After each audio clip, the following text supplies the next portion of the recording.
In bad news for anyone mooching their Netflix account off parents' friends, that 1x from 2017, Netflix is trialing a feature where customers pay extra to share their password.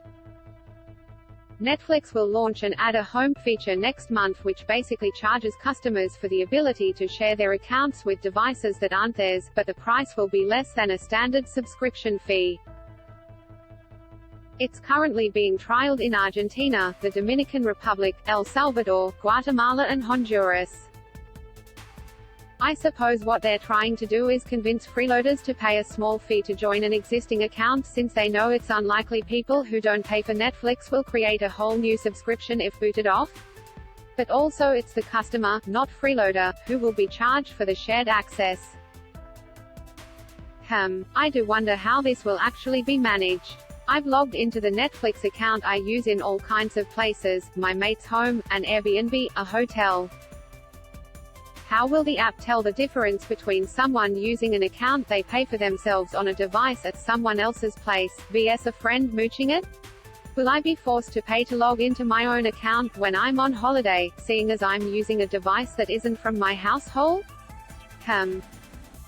Earlier this year, the company also trialed a similar feature in Chile, Costa Rica and Peru where customers were charged an extra member fee of about $2 or $3 to let someone outside their household use their Netflix account.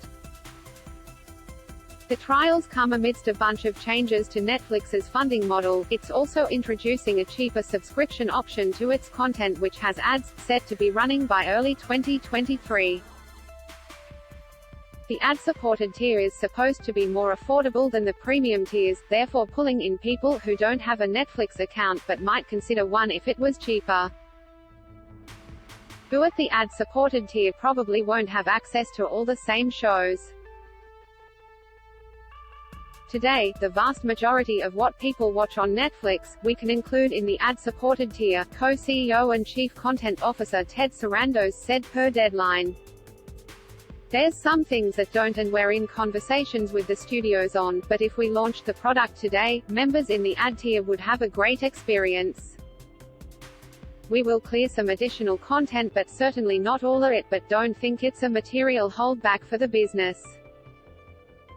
Sorry, I love Netflix, but I have to ask, at that point, won't people just revert back to piracy? I mean if you have to deal with ads either way, what's the incentive? Though I'll be honest, the trauma of accidentally downloading a totally different movie with the same title of what you wanted is not something I ever want to deal with again. So maybe that'll be enough to convince some people to pay for ads? I guess we'll have to see how it goes.